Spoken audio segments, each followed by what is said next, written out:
એક એવો કલાકાર છે જ્યારે ફિલ્મોમાં આવ્યો ત્યારે નહોતો તેની પાસે બહુ સારો દેખાવ કે નહોતો ખાસ અભિનયનો અનુભવ, પરંતુ પોતાની મહેનતથી તે કરોડો દિલોનો ધબકારો બની ગયો. ફિલ્મોમાં સુપરસ્ટાર બન્યા પછી જ્યારે તેણે રાજકારણમાં પગ મૂક્યો ત્યારે પણ લોકોએ તેને આંખો પર બેસાડ્યો. જી હા, આપણે વાત કરી રહ્યા છીએ તમિલનાડુના સુપરસ્ટાર અને હવે જનતાના સાચા સેવક એવા વિજય થલાપતિની. નમસ્કાર દર્શક મિત્રો, હું છું શ્રદ્ધા અને તમે જોઈ રહ્યા છો BS9 TV ન્યૂઝ. ગઈ ચોથી મેના રોજ આવેલા 5 રાજ્યોના ચૂંટણી પરિણામોએ આખા દેશને ચોંકાવી દીધા. વર્ષો જૂની અને મજબૂત પાર્ટી DMK અને AIDMK ને ધૂળ ચટાડીને વિજયની પાર્ટી તમિલગા વેત્રી કસગમ એટલે કે TVK આખા રાજ્યમાં સપાટો બોલાવી દીધો. આજે વિજય તમિલનાડુના મુખ્યમંત્રી તરીકે જનતાની સેવા કરી રહ્યા છે. ફિલ્મોમાં સરકારની સામે બેબાક અવાજ ઉઠાવનાર વિજય હવે પોતે સરકાર ચલાવી રહ્યા છે. ત્યારે આજે આપણે જાણીશું કે એક બાળ કલાકારથી લઈને મુખ્યમંત્રી બનવા સુધીની તેમની રોમાંચક સફર. 1974માં જન્મેલા વિજયના પિતા AS ચંદ્રશેખર તમિલ ફિલ્મોના બહુ મોટા ડાયરેક્ટર હતા. વિજય નાનપણમાં ખૂબ જ તોફાની અને આખો દિવસ બોલ કરનારો છોકરો હતો. પરંતુ વિજય જ્યારે નાનો હતો ત્યારે એક એવી ઘટના ઘટી જેણે તેને અંદરથી બદલી નાખ્યો. તેની 2 વર્ષની નાની બહેન વિદ્યાનું બીમારીના કારણે અકાળે અવસાન થયું. આઘાત એટલો મોટો હતો કે તોફાની વિજય કાયમ માટે શાંત અને ગંભીર બની ગયો. આજે પણ વિજય પોતાની બહેનને ભૂલ્યો નથી. તેનું પ્રોડક્શન હાઉસનું નામ વિવી ક્રિએશન વિદ્યા વિજય ક્રિએશન છે અને તેમની કારનો નંબર પણ તેની બહેનની જન્મ તારીખ પરથી જ છે. વિજયને ભણવામાં ખાસ રસ નહોતો, પણ સુપરસ્ટાર રજનીકાંતના તે પાકા ફેન હતા. અરીસા સામે ઊભા રહીને રજનીકાંતની નકલ કરવી એ જ તેમનો શોખ હતો. જ્યારે વિજય એક્ટિંગમાં આવવાની ઈચ્છા વ્યક્ત કરી ત્યારે પિતાએ ચોખ્ખી ના પાડી દીધી, પરંતુ વિજયની જીદ આગળ પિતાએ નમવું પડ્યું. 1992માં 18 વર્ષની ઉંમરે વિજયની પહેલી ફિલ્મ આવી નલ્લૈયા થીરુ. પિતાએ ડિરેક્ટ કરેલી આ ફિલ્મ બોક્સ ઓફિસ પર જબરદસ્ત ફ્લોપ રહી. મેગેઝિનમાં વિજયની ભારે આલોચના થઈ. લોકોએ કહ્યું કે એનામાં હીરો જેવું કોઈ લક્ષણ જ નથી. વિજય આખી રાત રડ્યો પણ હિંમત ન હાર્યો. યુવા સેનાપતિનો ઉદય અને સરકાર સામે ટક્કર. સતત 4 વર્ષ ફ્લોપ ફિલ્મો આપ્યા પછી 1994માં વિજયની ફિલ્મ આવી જેમાં તેને નામ મળ્યું ઇલાયા થલપતિ એટલે કે યુવા સેનાપતિ. આ ફિલ્મ હિટ રહી અને વિજયનો સ્ટાર બનવાનો પાયો નખાયો.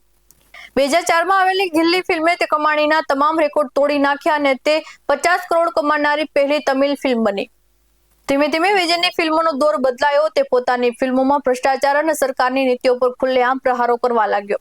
2013માં જ્યારે તેની ફિલ્મ થલાઈવા આવવાની હતી ત્યારે તાત્કાલિક મુખ્યમંત્રી જયલલિતાની સરકાર તેની સામે થઈ ગઈ. ફિલ્મની ટેગલાઇન હતી ટાઈમ ટુ લીડ એટલે કે નેતૃત્વ કરવાનો સમય. સરકાર સમજી ગઈ હતી કે વિજય રાજકારણમાં આવવાની તૈયારી કરી રહ્યો છે. ફિલ્મ પ્રતિબંધો મુકાયા પણ ફેન્સે ફિલ્મને સુપરહિટ બનાવી દીધી. વિજયને ડરાવવા માટે 2020માં નેવેલી ફિલ્મના સેટ પર જ ઇન્કમ ટેક્સના દરોડા પાડવામાં આવ્યા. તેને વગર કોઈ વોરંટ ચેન્નઈ લઈ જવાયો. 20 કલાક ઘરની તલાશી લેવાઈ. વિરોધીઓ ખુશ હતા કે હવે વિજય શાંત થઈ જશે, પણ બીજા જ દિવસે વિજય બમણા આત્મવિશ્વાસ સાથે સેટ પર પાછો ફર્યો. વેનિટી વેનની ઉપર ચડ્યો અને લાખો ફેન્સ સાથે એક ઐતિહાસિક સેલ્ફી લીધી. આ સેલ્ફી વિરોધીઓને સીધો જવાબ હતો કે હું ડરવાનો નથી. વિજય માત્ર ફિલ્મ જ ન બનાવી પણ પોતાના ફેન ક્લબ વિજય મક્કા ઇલકમ દ્વારા કોરોના કાળમાં અને સામાન્ય દિવસોમાં ગરીબોને અનાજ, બ્લડ ડોનેશન અને ગરીબ બાળકોને સ્કૂલ ફી ભરીને લોકોના દિલ જીતી લીધા. અને જ્યારે જનતાને તેને સત્તા સોંપી ત્યારે તેણે સાબિત કરી દીધું કે માત્ર ફિલ્મી હીરો નથી પણ રિયલ લાઈફ હીરો છે. મુખ્યમંત્રી બન્યા પછી વિજય તમિલનાડુમાં શિક્ષણ અને રોજગારના ક્ષેત્રે ક્રાંતિકારી નિર્ણયો લીધા. તેમણે સરકારી શાળાઓ હાઈટેક બનાવી અને ગરીબ વિદ્યાર્થીઓ માટે મફત ઉચ્ચ શિક્ષણ જાહેરાત કરી.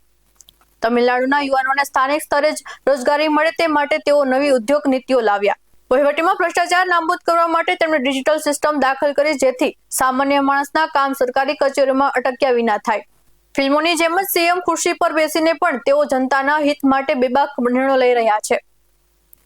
એક તરફ વિજય રાજકારણના શિખરે છે તો બીજી તરફ તેમનું અંગત જીવન વિવાદોમાં ઘેરાયેલું છે.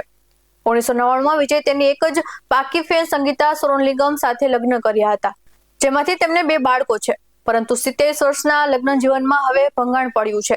સંગીતાએ વિજય પર એક્સ્ટ્રા મેરિટલ અફેર અને છેતરપિંડીના ગંભીર આરોપો લગાવીને કોર્ટમાં ડિવોર્સ અને એલિમનીની માંગ કરી છે.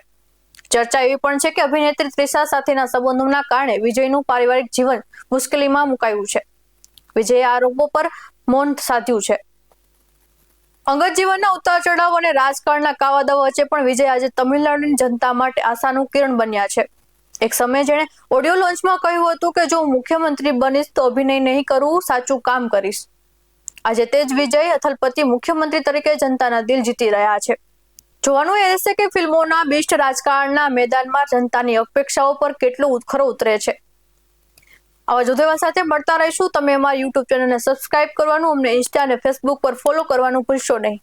બાકી અવનવી અપડેટ્સ મેળવવા માટે આપ જોતા રહો BS9 TV ન્યૂઝ. નમસ્કાર.